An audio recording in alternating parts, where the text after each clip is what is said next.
모든 것을 걸만한가? 라는 말씀의 제목인데요.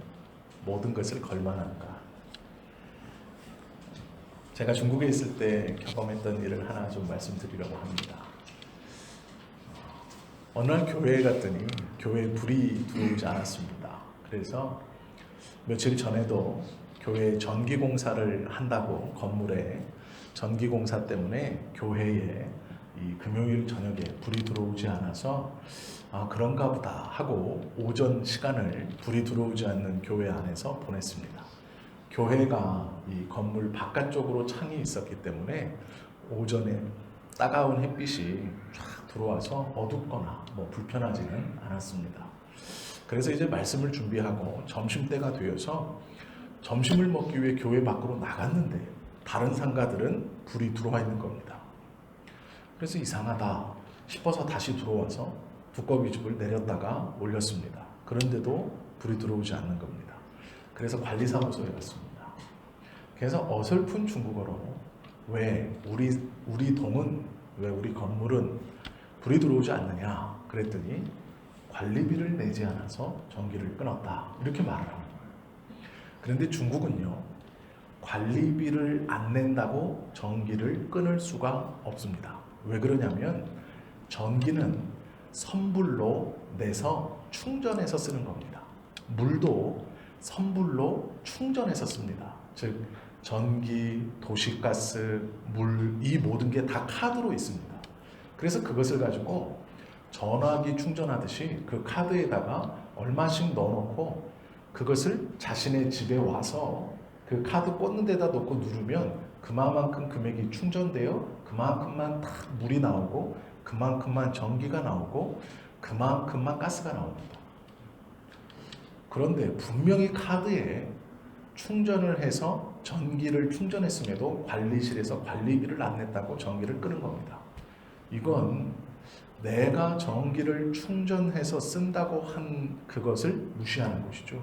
즉 관리비를 못 냈지 전기세를 못 낸 것은 아닙니다. 그래서 전기를 끊어서는 안 되는 것이죠. 그런데 관리비를 안 냈다고 전기를 끄는 겁니다.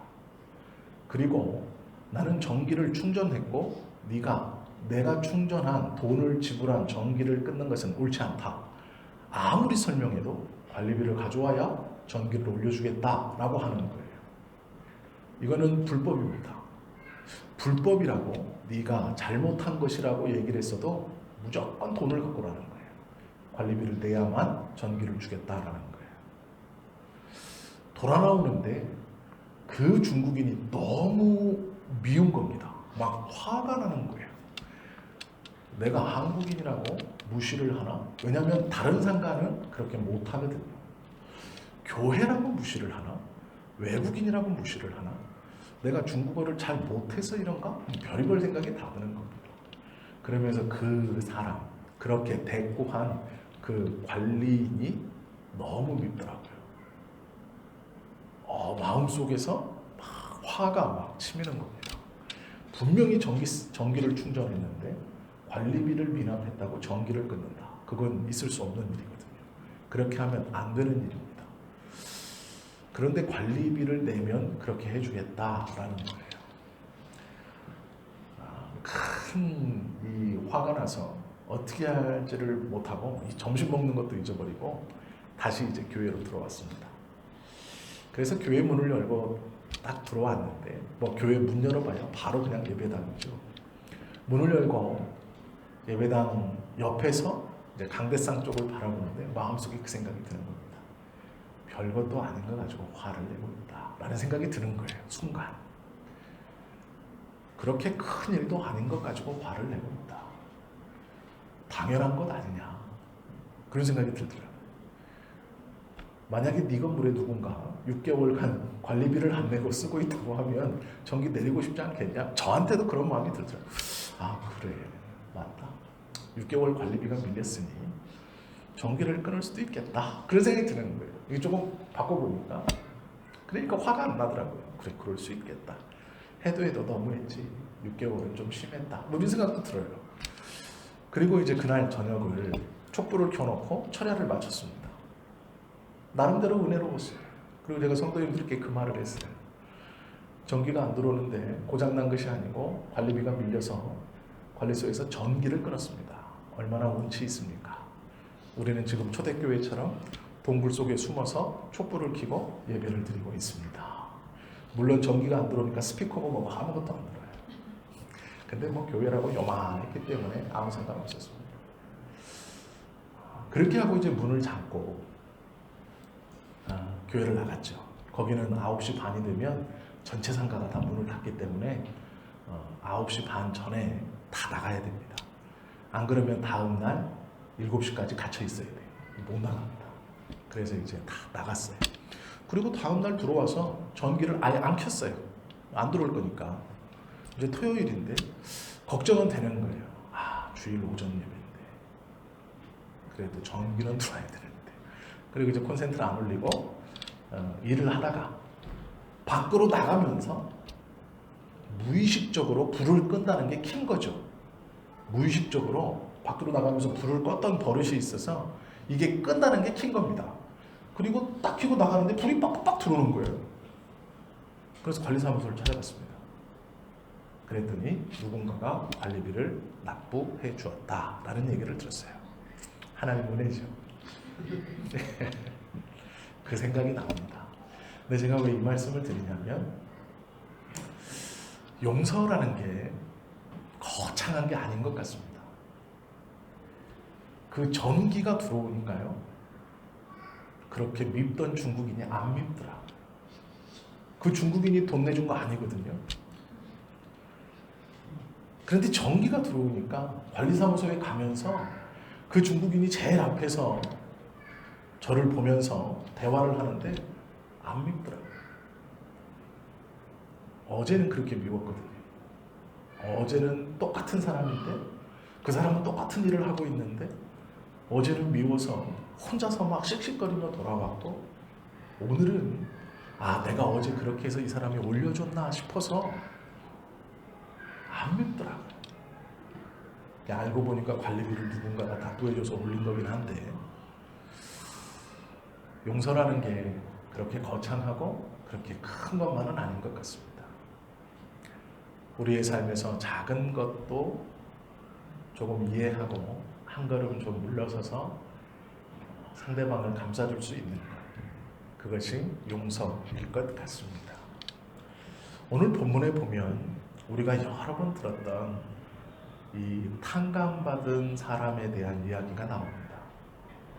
그리고 이 이야기가 나오기 전 상황을 보면 왜 예수님이 이 이야기를 해주셨는지를 우리가 더 잘 알 수 있습니다. 단순히 용서하라 이것이 아닙니다. 우리는 성경을 볼 때 결말을 다 알고 있는 듯이 보고 있기 때문에 성경을 왜곡하는 경우들이 많습니다. 그리고 결론을 내고 성경 말씀을 들여다보기 때문에 그 말씀에서 정말로 말씀하시는 그 상황에 처했던 그들이 받아들이는 그 은혜와 감동을 너무 쉽게 아무것도 아닌 것으로 넘겨버릴 때가 많이 있습니다. 오늘 본문 또한 그 은혜 중 하나이지요. 우리는 용서해야 된다는 걸 잘 압니다. 많이 들었습니다. 그리고 때로는 그 하나님의 말씀 때문에 용서를 하고 이해를 하고 살아가고 있습니다. 그런데 또 많은 부분 용서하지 못하는 부분이 있기 때문에 이 말씀을 계속 들어야 하는 것입니다. 오늘 이 본문 우리가 읽었던 18장 21절 말씀 앞에 보면 교회에 대한 이야기를 쭉 하십니다. 예수님과 베드로가 18장의 시작은 누가 큽니까? 하는 문제로 출발되었습니다. 그리고 나서 예수님은 천국에서는 이러한 사람이 크다라고 말합니다. 그리고 나서 베드로가 예수님께 뜬금없이 묻기를 용서에 대해서 묻습니다. 왜 그러냐면요. 예수님이 18장에서 말씀해준 누가 크냐로 출발한 천국에서 큰 자, 그 큰 자의 말씀을 가만히 들으니 베드로가 생각하기에 용서를 베푸는 사람이 천국에서 큰 자가 되는구나 라는 것을 깨달은 것이죠. 그리고 묻습니다. 예수님, 형제가 죄를 범하면 몇 번까지 용서해 주면 됩니까? 예수님이 그 질문을 가만히 듣고 있다가 뜬금없이 전혀 다른 방향의 질문을 하고 있는 베드로에게 물끄러미 바라보시자 베드로가 말합니다. 7번 용서해 주면 되지 않겠습니까? 무슨 말입니까?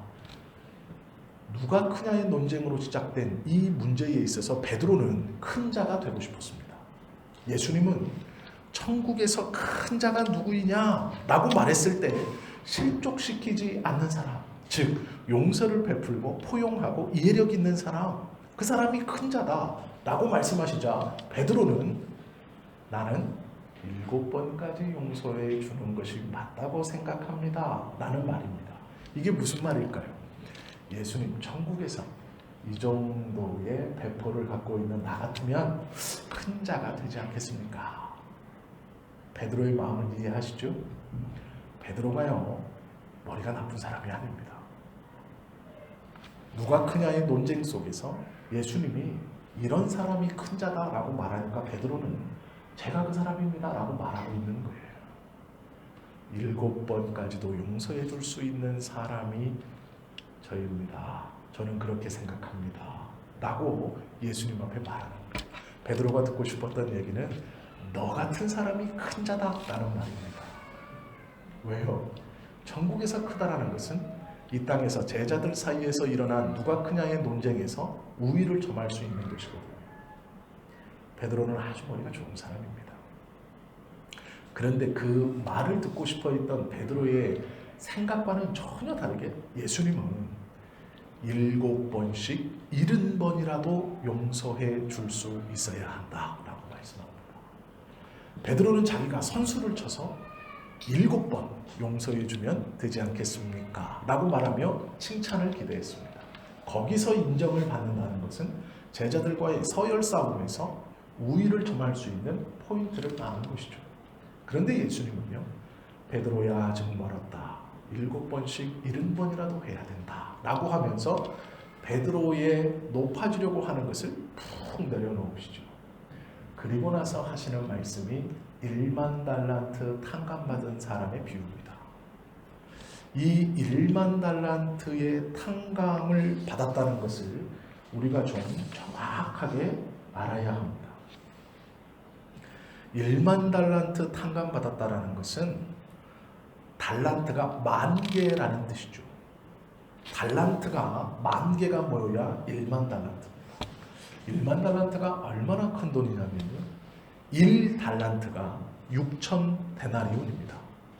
즉 6천 데나리온이라는 말은 1데나리온은 노동자의 하루 품삯에 해당합니다. 그러면 6천 데나리온은 이스라엘의 계산대로 안식일을 쉰다 하여도 한 사람이 20년을 꽉 일해야 모으는 돈이 6천 데나리온, 즉 1달란트입니다. 한 남자가 20년 동안 죽어라고 일해서 버는 돈이 1달란트입니다. 그러면 이 1달란트가 10,000개 모여야 됩니다. 어마어마한 돈입니다. 단적인 예로 이 6천 데나리온이라는 말은 1만 달란트라는 말이 얼마나 큰 돈이냐면 그 당시에 최상급 노예가 2천 데나리온이었습니다. 2천 데나리온. 1만 달란트를 빚었다는 말은 자신을 포함해서 자신과 자신의 가족, 친척들이 다 2천 달란트씩 쳐서 3만 명의 노예로 팔려가야 갚을 수 있는 돈입니다. 엄청난 돈이죠. 그때 당시에 유대가 로마에 사마리아에서 로마가 걷어들인 1년 세금이 600달란트입니다. 600달란트. 사마리아에서 걷어들이는 1년 세금이 600달란트.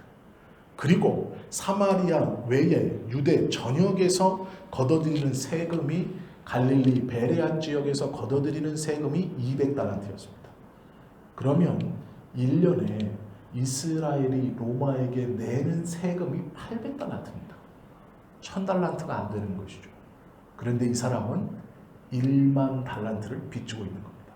즉 로마에 속국이 되어 있는 이스라엘이 1년 동안 내는 세금의 800달란트의 약 10배 이상을 빚지고 있는 겁니다.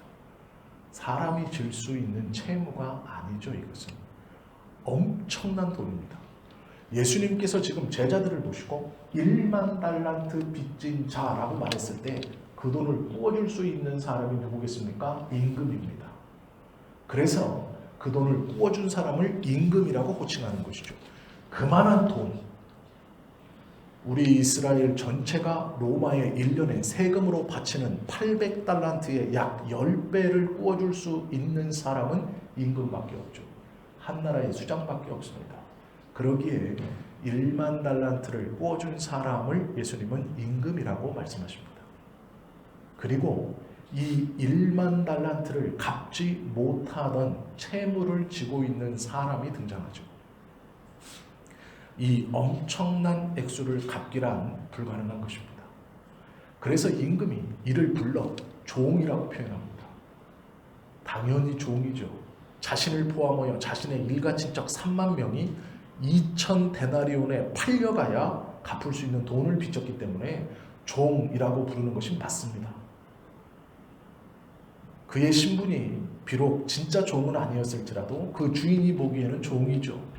언제든지 팔아도 아무런 문제가 없는 사람입니다. 그런데 성경에 보시면 이 임금이 그것을 감해 주는 것이 아니고 탕감해 줍니다. 깎아주는 것이 아니고 없다라고 이야기해 주는 것이죠. 27절에 보면 그 종의 주인이 불쌍히 여겨 놓아 보내며 그 빚을 탕감하여 주었더니 라고 말씀합니다. 이렇게 배포가 큰 임금은 한 번쯤 만나봐야 됩니다. 갚을 수 없는 이 1만 달란트의 빚을 불쌍하다라는 이유 하나만으로 탕감해 줬습니다. 그리고 이 탕감받은 주인공은 얼른 누구를 찾아가냐면 100데나리온 빚진 자를 찾아갑니다. 100데나리온, 1데나리온은 노동자의 하루 품삯입니다. 그럼 100데나리온은 100일 동안, 약 3개월 동안 일하는 빚을 진 사람입니다. 그 채무자를 얼른 찾아가서 그 사람의 목을 잡고 흔들면서 100데나리온 빨리 내놔라, 100데나리온 빨리 내놔라, 없습니다라고 하니까 옥에 가둬버립니다. 우리는 이 1만 달란트 탕감받은 자를 비난하죠. 탕감받음의 은혜가 무엇인지를 모른다라고 말합니다. 그런데요, 우리는 모두 이 1만 달란트 탕감받은 자처럼 행동할 수밖에 없는 사람들입니다. 빚을 지어보셨습니까? 저 지금 빚지고 있거든요. 죽을 것 같습니다. 이자를 못 갚아서 죽을 것 같은 게 아니고요, 심리적 압박감이 있습니다. 빚을 지어보면 알지요. 윗집 아랫집 사이에 빚을 졌다고 한번 생각해 보십시오. 아, 내 일이구나. 아니요, 저 누구도 들은 얘기 없습니다. 누구 얘기가 아니에요. 생각해 보는 겁니다. 윗집 아랫집 사이에 빚을 졌다고 생각해 봅시다. 아랫집이 빚을 졌습니다. 윗집한테. 자, 1,000만 원을 빌렸습니다. 그러면 그때부터 아랫집은 맛있는 음식을 마음껏 해먹을 수 있을까요? 못 해먹습니다. 왜요? 윗집에서 아무 말 안 해도 아유, 내가 이 소고기라도 한번 이렇게 해서 구워 먹으면 윗집에서 그럴 돈 있으면 빚이나 갚지라고 생각하지 않을까? 혼자 그냥 생각하는 겁니다. 혼자. 윗집에서는 아무 말 안 했어요. 이자를 밀린 것도 아니고, 근데 그냥 혼자서 아이고, 그렇게 생각하진 않을까? 딸내가 우리 엄마 고생한다고 세탁기를 하나 사줬습니다. 그런데 그게 저녁 때 몰래 들어와야 돼요. 왜요? 대낮에 들어오면 윗집에서 아무 말 안 했는데 저거 살 돈 있으면 빚부터 갚아야지, 그렇게 생각하지 않을까? 혼자. 아랫집 혼자. 윗집은 아랫집이 세탁기를 사든 TV를 바꾸든 아무 상관없어요. 왜요? 이자 잘 갚고 있거든요. 한마디 안 했습니다. 소고기를 구워 먹든 돼지고기를 구워 먹든 나가서 외식을 하든 아무 문제 없어요. 그런데 아랫집 혼자 압박을 느낍니다. 딸이 어느 날 와서 엄마 고생해, 내가 세탁기 주문해놨어, 세탁기 너무 낡았더라, 바꿔줄게. 그런데 엄마는 괜히 걱정돼요. 세탁기가 들어올 때 윗집 아줌마를 마주치면 어떡할까? 그 윗집에서 보고 있다가 세탁기가 들어오는 걸 보면 어떡할까? 혼자서, 그냥 혼자서. 윗집은 아무렇지 않은데. 이게 빚쟁이의 살아가는 모습입니다. 뭘 하나 할래도 그 채권자의 눈치를 보게 돼 있는 거예요. 뭐를 하나 사 먹어도 그렇게 생각하지 않을까? 뭐 물건을 하나 사도 그렇게 생각하지 않을까? 세탁기 바꾸는 게 문제가 아니고요. 무엇을 해도 그 압박감이 이 채무자에게 있습니다. 혼자서 그러는 거예요. 혼자서. 돈 빌려준 사람은 아무렇지도 않다니까요. 그런데 혼자 그래요. 이게 빚진 사람의 삶의 모습입니다. 그런데 오늘 생각해 보십시오. 1만 달란트를 빚지고 있었어요. 이 사람이 크게 수이나 쉬고 살았겠습니까? 대로변을 자기 마음대로 걸어 다닐 수나 있었겠습니까? 우리말로 맛있는 식당에 가서 밥 한 끼를 먹을 수 있었겠습니까? 그 돈을 빌린 사람이 누군데요? 임금입니다. 임금님, 저 식당 가서 2만 원짜리 밥 먹고 있던데요. 그렇게 얘기할 사람도 없지만 혼자서 그 스트레스를 받는 거예요. 신발을 새로 샀는데 흙을 일부러 묻히는 거죠. 왜요? 신발 샀다고 아무도 뭐라고 안 하는데 그거 살 돈 있으면 돈부터 갚아야지라고 생각하진 않을까요? 이게 빚진 사람의 삶의 모습입니다. 그 압박감이 있는 거예요. 잘은 몰라도 대부분 성도님들은 경험하셨을 일이잖아요. 그리고 어쩌면 지금도 경험하고 살아가시는 일이잖아요. 제가 지금 우스갯소리로 말하지만 이게 빚진 사람의 사는 모습입니다. 제가 그래요 지금. 이거 혹시 그런데 괜찮습니다. 저는 좀 뻔뻔해가지고요. 이 사람이 1만 달란트를 그렇게 빚지고 있었습니다. 생각해 보십시오. 무엇이나 하나 제대로 했겠습니까? 무엇을 하나 마음대로 사고 무엇을 하나 제대로 먹고 무엇을 하나 제대로 즐겼겠습니까? 1만 달란트 빚을 졌어요. 상대는 임금입니다. 언제 나를 잡아다가 목을 쳐도 악소리 한마디 못하고 목이 날아가야 될 판입니다. 살얼음 같은 삶을 하루하루 살았을 것입니다. 사람들의 눈에 안 띄는 곳으로 다녔을 것이고 사람들이 보이지 않는 곳에서 행동하고 먹으며 살아갔을 겁니다. 그럴 수밖에 없어요. 한두 푼도 아니고 1만 달란트입니다. 그런데 그게 탕감되었습니다. 그 빚이 하루아침에 갚아진 겁니다. 얼마나 기뻤을까요? 큰 소리로 외쳤을지 모릅니다. 아니 어쩌면 가장 먼저 먹고 싶었던 식당에 가서 맛있는 음식을 여러 겹 싸서 배불리 먹었을지도 모릅니다. 아니 어쩌면 사고 싶었던 운동화를 제일 먼저 뛰어가서 샀을지도 모릅니다. 그 압박감에서 해방이라 이루 말할 수 없는 것이죠. 빚을 다 갚았을 때에 느끼는 그 평안함과 자유로움을 경험해 보신 분이라면 지금 이 1만 달란트를 탕감받았다는 이 사람이 느끼는 그 해방감과 그 경험을 짐작하실 수 있을 겁니다.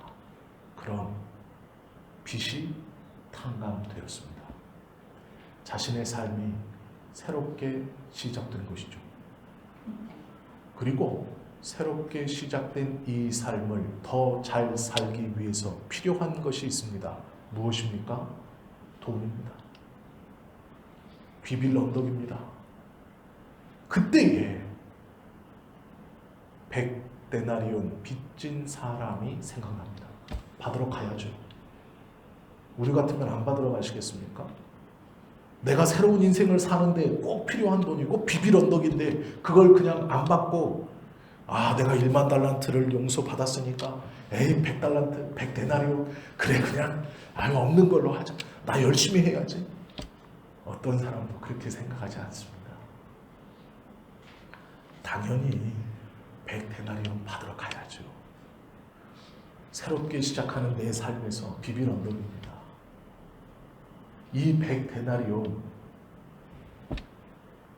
하루 품삯 8만 원이라고 치면 100일을 일해서 받는 돈입니다. 큰 돈이라면 큰 돈이고 작은 돈이라면 작은 돈이지만 지금 돈의 액수가 중요한 게 아닙니다. 빚쟁이라는 그 압박감에서 해방되어서 새로운 삶을 시작할 때 내 종잣돈이고 비빌 언덕입니다. 그 돈은 꼭 필요한 돈입니다. 그러기에 달라고 하는 것이죠. 내 새로운 인생에서 필요한 돈이기에 그 돈을 달라고 할 수밖에 없는 것이죠. 우리들의 삶도 별반 다르지 않습니다.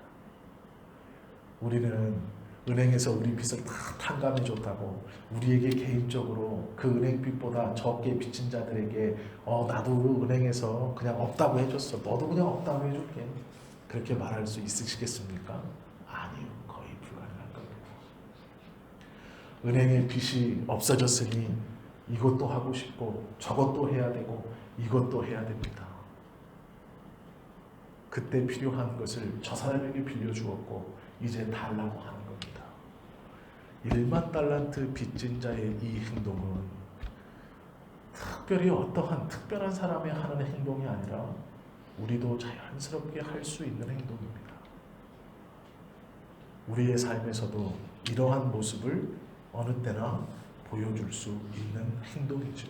그러기에 잘못됐다고만 그냥 막 비난할 수는 없는 행동입니다. 이 사람의 행동은 우리의 행동과 별반 다르지 않습니다. 그런데 임금이 그 소식을 들었습니다. 그리고 32절과 33절에 이렇게 말하죠. 이에 주인이 그를 불러다가 말하되 악한 종아 내가 빌기에 내가 내 빚 전부 탕감하여 주었거늘 내가 너를 불쌍히 여김과 같이 너도 내 동료를 불쌍히 여김이 마땅하지 아니하냐라고 말합니다. 그리고 옥에 그 친구와 같이 가두어 버립니다. 이것이 오늘 이야기의 결말이죠. 가만히 보십시오. 용서라는 것 무엇인가? 그리고 나서 예수님이 너희가 각각 마음으로부터 형제를 용서하지 아니하면 나의 하늘 아버지께서도 너희에게 이와 같이 하시리라. 용서하지 않으면 1만 달란트를 탕감받았다가 옥에 갇힌 그 사람처럼 너희도 그렇게 될 것이다 라고 말씀하고 있습니다. 우리도 그렇게 다시 옥에 갇힐 거라고 말씀하고 있다라는 것이죠. 세상의 사람이었다면 방법이 없습니다. 여기서 더 이상 빠져나갈 방법이 없습니다. 그러나 우리는 예수 그리스도의 은혜로 말미암아 그 방법을 가지고 있는 사람이죠. 예수님께서는 우리에게 거저 받았으니 거저 주어라 말씀하십니다. 이 말은 거저 용서받았으니 너희도 용서할 수 있다라는 말씀입니다. 용서하라라고 명령하셔도 충분할 분이시지만 우리 보고 용서할 수 있다라고 말씀하시는 분입니다. 내 힘으로는 아까워서 안 됩니다. 내 능으로는 아까워서 도저히 안 됩니다. 내 결단으로는 이제 내가 새롭게 시작하는 이 삶에서 꼭 필요한 마중물과 같은 종잣돈과 같은 비빌 언덕인 그것 포기하는 것 쉽지 않습니다. 그러나 예수님은 용서함을 받았으니 그렇게 용서해야 한다라고 말씀하십니다. 그것이 믿는 자에게 요구되어지는 용서입니다. 받았으니 할 수 있다라는 것이죠. 성경에서 보면 우리의 죄에 대해서 시편 103편 12절과 14절의 말씀에 보면 동이서에서 먼 것 같이 우리의 죄가를 우리에게서 멀리 옮기셨으며 아버지가 자식을 긍휼히 여김같이 여호와께서는 자기를 경외하는 자를 긍휼히 여기시나 이는 그가 우리의 체질을 아시며 우리가 단지 먼지뿐임을 기억하심이로다 말씀합니다. 먼저와 같은 우리가 하나님의 은혜를 받은 것은 일방적인 용서 때문이었습니다. 그러기에 용서하라 말씀합니다. 성경에 보면 어떠한 것이 용서인가에 대해서 바울이 보여주는 이야기가 하나 있습니다. 우리가 잘 아는 것처럼 바울이 예수님을 다메섹 도상에서 만나고 아라비아 광야로 들어가 그가 하나님과 교제하며 시간을 보냅니다. 그때 그를 아라비아 광야에서 안디옥 교회로 인도했던 사람이 바나바입니다. 바나바라는 이름을 가진 예수님을 잘 섬기는 안디옥 교회의 지도자였던 그가 바울을 친히 인도하여서 안디옥 교회에서 사역을 함께 시작할 수 있게 합니다. 바나바의 이 결단은 쉬운 것이 아닙니다. 왜 그랬냐면 바울은 아라비아 광야로 들어가기 전 예수 믿는 사람들을 잡아서 옥에 가두고자 대제사장들에게 공문을 가지고 예수 믿는 사람들을 잡으러 가던 중이었습니다. 그리고 빌립이 돌에 맞아 죽는 데 있어서 옷을 들고 그가 돌에 맞아 죽어 마땅하다라고 외치던 사람이었습니다. 그가 누구인지 예수 믿는 사람들은 다 알고 있습니다. 그런 그를 바나바는 광야에서 불러내어 안디옥 교회의 공통적인 지도자로 함께 교회를 섬기게 합니다. 대단한 사람이죠.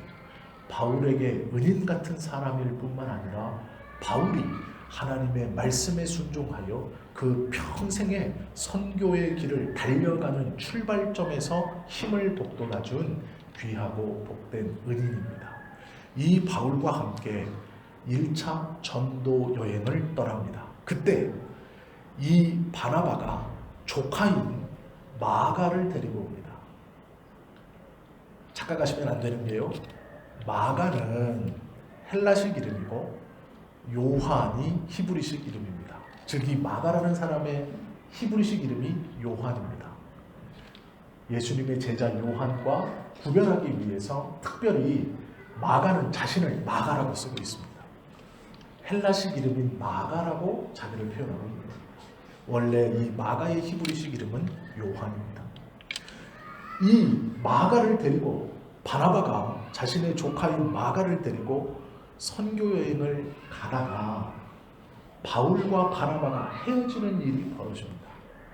문제는 이 마가 때문이었습니다. 이 마가가 어린 나이에 선교 여행을 가면서 꿈에 부풀어 있었습니다. 하나님의 말씀을 전하면서 가면 온 도처에서 이적과 기적이 일어날 것이다 라고 생각했나 봅니다. 그런데 문제는 걸어가는 그 모든 길이 고난의 길이었습니다. 아무도 환영해 주는 사람이 없었습니다. 변절에 따른 바울을 죽이기 위해서 많은 유대인들이 흉악한 괴계를 꾸미고 있는 길이었습니다. 마가가 보기에는 두려운 길입니다. 그리고 마가는 돌아가 버립니다. 그때 바울은 마가를 내쳐버리고 마가와 같이 2번 다시는 선교를, 즉 하나님의 일을 감당하지 않겠다라고 바나바에게 선언합니다. 바나바는 마가가 아직 어려서 그래, 한 번 더 기회를 주면 되지 않겠냐, 우리의 후계자가 필요할 것 아니냐. 바울은 용서가 없었습니다. 그리고 찢어져 2차 선교 여행부터는 바나바와 떨어져 바나바는 남쪽으로 마가와 함께 내려가고 바울은 북쪽으로 선교 지역을 옮겨 서로 찢어져 복음 사역을 감당합니다. 바울에게 마가는 하나님의 일을 방해하는 사람이었습니다. 바울에게 마가는 사역에 대한 뜨거움을 가라앉히는 물과 같은 사람이었습니다. 보면 투정을 부리는 어린아이와 같은 사람이었습니다. 3차 여행을 마친 바울이 이제 로마로 가죠. 그러면서 이 마가에 대해서 바울은 이렇게 편지합니다. 골로새서 4장 10절에 보면 나와 함께 갇힌 아리스다고와 바나바의 생질 마가와 이 마가에 대하여 너희가 명을 받았음에 그가 이르거든 영접하라. 함께 갇혀 있는 아리스다고와 바나바의 생질, 즉 1차 선교 여행을 따라와서 자신을 방해한다고 여겼던 그 마가가 바울의 3차 선교 여행을 끝나고 로마에 압송되었을 때 편지에 다시 등장합니다. 빌레몬서 1장 24절에 보면 이 마가를 가리켜 뭐라고 말하냐면 나의 동역자 마가, 아리스다고, 데마, 누가가 문안하느니라 라고 말합니다. 나의 동역자. 그 안에 무슨 일이 있었는지는 모르겠습니다. 그러나 바울은 그의 마지막에 마가를 가리켜 동역자라고 말합니다. 내가 너와는 다시 선교 여행을 가지 못하겠다. 주의 일을 감당하지 못하겠다. 그러기에 바나바와 찢어졌습니다. 아라비아 광야에서 하나님과 교제하고 세상에 나오지 못해서 유대인들에게 또 기독교인들에게 예수 공동체에서도 버림받고 유대 공동체에서도 버림받았던 이 바울을 끌어내어 안디옥 교회에서 예수 공동체 안에 사역자로 세우는 출발점이요 도구가 되었던 바나바, 그 바나바와 헤어지게 했던 마가, 하나님의 사역과 복음의 열정을 쉽게 하고 물과 같은 존재라고 표현했던 그 마가를 바울은 용서한 것이죠. 용서한 것뿐만이 아닙니다. 나의 동역자라고 표현합니다. 복음 사역을 물과 같이 끄는 자가 아니라 불과 같이 다시 타오르게 하고 함께 감당할 수 있는, 그리고 함께 감당해온 마가라고 표현합니다. 디모데후서 4장 11절에 보면 누가만 나와 함께 있느니라 내가 올 때 마가를 데리고 오라 저가 나의 일에 유익하니라 라고 말합니다. 바울이 죽기 얼마 직전 감옥에 갇혀 자신의 영적인 아들인 디모데에게 편지를 쓰면서 지금 누가만 나와 함께 있다. 올 때 마가를 데리고 와라 라고 말합니다. 마가 때문에 바나바와 헤어졌었던 바울이 그 마가를 나의 동역자라고 표현할 뿐 아니라 감옥 안에서 이제 죽음을 얼마 앞둔 그 상태에서 마가를 데리고 와라. 보고 싶다라는 것이죠. 나의 사역에 유익하다라고 말합니다. 그 마가가 우리가 알고 있는 마가복음을 쓴 그 마가입니다.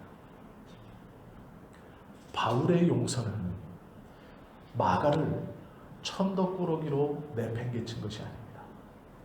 바울의 용서는 그를 붙들어 주의 일을 온전히 감당하게 하는 담대한 복음의 사역자로 세웠을 뿐 아니라 바울의 그 포용과 받아들임은 나중에 그가 죽기 전 내가 보고 싶다라고 말하며 이 복음의 사역에 유익하다라고 말하며 그 마가 복음을 쥐어 예수님이 그리스도 되심을 후세대에 전하는 놀라운 사람으로 쓰임받게 하는 용서였습니다.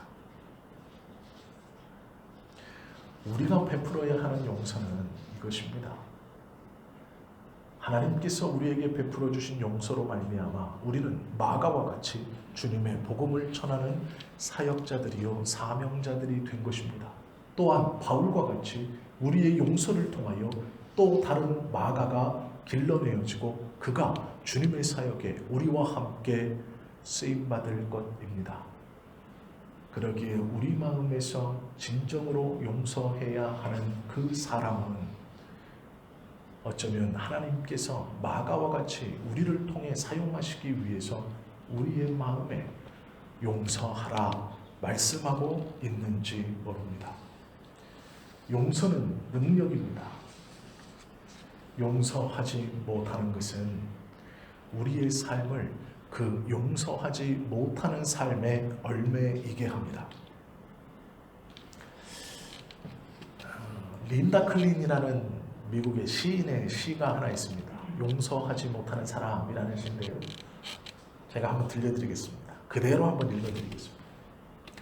내가 참을 수 없는 그 사람, 이름만 들어도 내 마음에 적개심에 불을 지르는 그 사람이 내 인생을 통제하는 바로 그 사람이라는 것이 너무도 이상하다. 나는 그가 나를 해친 그곳에 그를 남겨두지 않고 내 마음속에서 그를 끌고 내 집으로 데려온다. 내 생각들 속에서 그는 나를 지배한다. 그는 내 혀를 통제하여 내가 사랑하는 자들에게도 채찍을 가하도록 자극한다. 나는 그에게 말려든다. 증오의 불이 증오의 대상보다 증오하는 자에게 더 큰 피해를 주는 것이 몇 번인가? 라는 시입니다. 이해가 되시죠? 내가 미워하는 그로 인하여 나의 삶이 그에게 매여서 나의 입에서는 온통 증오와 저주만이 고백되어지고 나에게 상처를 준 그 사람 때문에 나의 온 생활이 그로 인하여 아픔과 고통으로 점철되어 간다라는 것입니다. 문제는 용서하지 못하기 때문에 그렇다라는 것이죠. 내 삶이 어찌하여 그 피해를 준 사람 때문에 매여 고통 가운데 끌려 들어가는가에 대한 한탄입니다. 레오나르도 다빈치가요, 이 최후의 만찬을 그릴 때 가룟 유다의 얼굴과 예수님의 얼굴을 놓고 고민을 했습니다. 나머지 사람들을 다 그려놓고, 이건 그냥 일화입니다. 예수님의 얼굴을 그리려고 하니까 한 사람의 얼굴이 떠오르는 거예요. 그 한 사람은 자기를 괴롭혔던 친구의 얼굴이었습니다. 그래서 그 친구의 얼굴을 가룟 유다의 얼굴로 그려놨습니다. 예수님의 얼굴을 그리려고 붓을 딱 들었는데요, 그 옆에 저 식탁 끝에 있는 가룟 유다의 빈 얼굴이 그 친구의 얼굴로 그려놓고 싶은 거예요. 얼마나 미웠는지 이해가 되시죠? 지금 이 작품이 성화입니다. 최후의 만찬인데 가룟 유다, 예수님을 배반하고 차라리 나지 않았으면 좋을 것 같았다라고 예수님께 그 말을 들었던 이 유다의 얼굴을 자기를 평소에 괴롭히고 이렇게 막 했던 그 친구의 얼굴로 그려놓은 거예요. 그리고 나서 예수님의 얼굴을 이제 마지막으로 그리기 위해 붓을 딱 들었는데 예수님의 얼굴이 그려졌을까요? 안 그려졌을까요? 안 그려졌습니다. 가룟 유다의 얼굴을 그 친구의 얼굴로 그려놓는 순간, 그때부터 그 친구가 마음을 지배하는 거예요. 도저히 그리스도의 얼굴이 떠오르지 않더랍니다. 어떻게 그려야 되는지 모르겠더래요. 예수님의 얼굴만을 빈 곳으로 남겨두고 가룟 유다의 얼굴은 그 얄미웠던 친구의 얼굴로 그려두고 그 작품 앞에서 몇 날 며칠을 이 다빈치는 고민했습니다. 예수님의 얼굴이 아무리 기도해도 떠오르지 않는 거예요. 그리고 어느 날 이 다빈치가 가룟 유다로 그려놓았던 그 친구의 얼굴을 지우기 시작했습니다. 그리고 그 친구의 얼굴을 어디다 그렸을까요? 예수님의 얼굴에다 그려놨습니다. 그리고 그 가룟 유다를 누구의 얼굴로 그렸을까요? 자신의 얼굴로 그렸답니다. 그리고 나서 완성된 그림을 보니 그 친구의 얼굴이 더 이상 미움이 아니라 온 세상의 죄를 대신하여 돌아가신 예수 그리스도의 형상으로 보이고, 그 친구를 미워하며 가룟 유다에게 그려놨던 자신의 얼굴이 가룟 유다에게 너무도 잘 어울리더라는 거예요. 그리고 다빈치는 그 성화를 완성하고 그 친구에게 이 화해의 편지를 보냈다는 일화가 있습니다. 물론 이것이 진짜인지 아닌지는 모르지만 일화입니다. 그 최후의 만찬을 그리며 있었던 여러 사건 중 하나다라는 것이죠. 용서는 우리가 어떠한 큰 것을 탕감해 주거나 어떠한 큰 것으로 일어나는 것이 아닙니다. 나의 마음속에서 포용하고 이해하고 또 하나님께서 복음의 은혜로 나를 용서해 주셨으니 그 하나님의 뜻에 따라 그 사람을 놓아주는 것, 그 증오를 풀어주는 것, 그 미움을 미움의 속박에서 자유롭게 해주는 것, 그것이 용서입니다. 용서는 비난의 악순환을 끊어줄 것입니다. 또한 죄책감의 중압을 덜어줄 것입니다. 용서할 때 상대방은 어쩌면 마가와 같이 변화될지 모릅니다. 물론 용서하는 우리가 바울처럼 하나님 앞에 서 있어야 가능한 일입니다. 내가 하나님 반대편에 있는데 내가 용서해 준 사람이 마가와 같이 주님께 쓰임 받는다면 그것만큼 더 화가 나는 일이 없을 것 같습니다.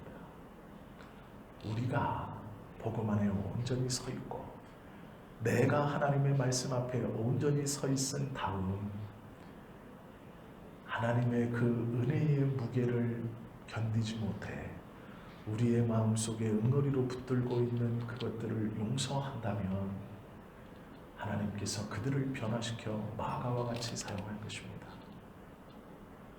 그 용서가 우리의 죄를 사해 주셨고 그 은혜를 받았으니 그 용서를 베푸시는 것을 하나님은 원하고 계십니다. 1만 달란트를 탕감받았던 사람은 세상의 기준으로 100데나리온을 받아내는 것이 당연합니다. 그러나 우리는 세상의 사람들이 아니죠. 하나님께서 구별하여 거룩하게 성도라 부름을 받은 사람들입니다. 그렇다면 세상의 사람들과는 구별되어 살아야 하는 것이죠. 1만 달란트를 탕감받았다면 세상의 사람처럼 새롭게 살기 위하여 100데나리온을 받아내는 것이 아니라 하나님의 사람처럼 그 100데나리온을 탕감해 줄 수 있는 것이 하나님의 은혜를 아는 우리들이 살아가야 하는 모습입니다. 그것을 성경은 용서라고 말씀하고 있습니다. 그 용서를 우리가 받았으니 이제 우리도 7번씩 70번이라도 용서하고 이해하고 품어주고 그를 위해 기도하는 것이 하나님께서 기뻐하시는 신앙인들의 삶의 모습입니다. 용서를 베풀고 그 은혜를 누리며 살아가는 저와 여러분 되시기를 예수님의 이름으로 축원합니다. 기도하시겠습니다.